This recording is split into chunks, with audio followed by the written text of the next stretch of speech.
The South African President Cyril Ramaphosa has said that Pretoria will continue to engage with the United States to correct what he describes as the mischaracterization.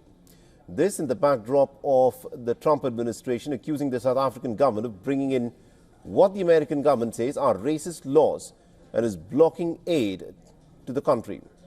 After the Trump administration said that he believed that Pretoria was doing quote-unquote some really bad things to certain people. Now, President Ramaphosa is making a bid to clear the air. Ramaphosa told the parliament that he will be focused on setting things straight with the Trump administration and will rebuild the broken bridges.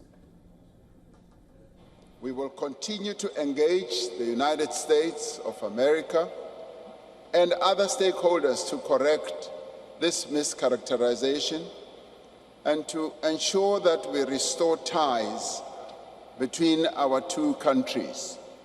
A lot of work is underway through various channels to ensure that the relationship is restored. And I'm confident that all the efforts that we're putting in place, both diplomatic, political, and otherwise, will bear fruit. Now, the Washington-Pretoria diplomatic ties are at their lowest point since South Africa transitioned to democracy in 1994. Days after taking office, the American President Donald Trump signed an executive order directing a halt to all U.S. aid to South Africa. He also directed the refugee resettlement for Afrikaners in South Africa who are victims of unjust racial discrimination. Ramaphosa termed the actions of the Afrikaner interest group, AfriForum and Solidarity in Washington as unpatriotic.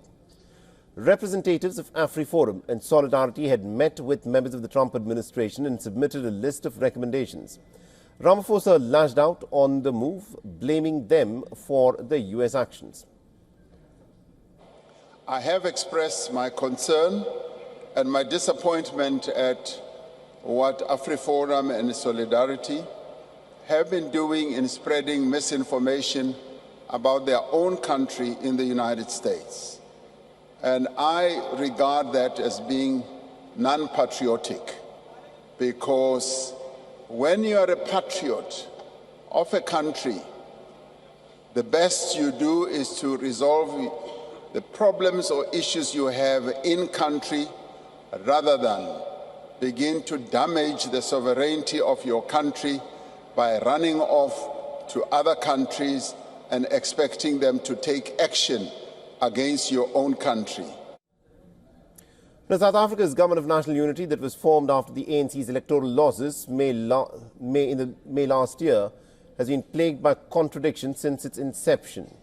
The Trump's actions, ironically, are seen as an external threat around which parties in the ruling coalition have rallied. Geopolitical watchers have said that a permanent deterioration in the US-South Africa relations could accelerate South Africa's pivot towards alternative power centers like China. And our correspondent Calden Ongwu has sent us this report from Johannesburg in South Africa. Listen in. A contentious land law that allows South Africa's government to expropriate land without compensation in some cases has angered the United States, triggering aid cuts by Washington and also offering U.S. citizenship to South Africa's white Afrikaner farmers. Many fear that Pretoria could now potentially lose AGOA trade as relations between the two countries deteriorate. South Africa is the largest beneficiary of the African Growth and Opportunity Act, which is the AGOA, a U.S. trade agreement that provides preferential duty-free access to U.S. markets for eligible sub-Saharan African nations. Some U.S. lawmakers want those benefits withdrawn from South Africa. Ramaphosa has said that AGOA is a two-way process and both U.S. and South Africa benefit from each other. Ramaphosa also said that South Africa was looking to open up more market space for South African goods in the Middle East and the Far East. This is Calden Ongwu from Johannesburg, South Africa for WION The World is One. For all the latest news, download the WION app and subscribe to our YouTube channel.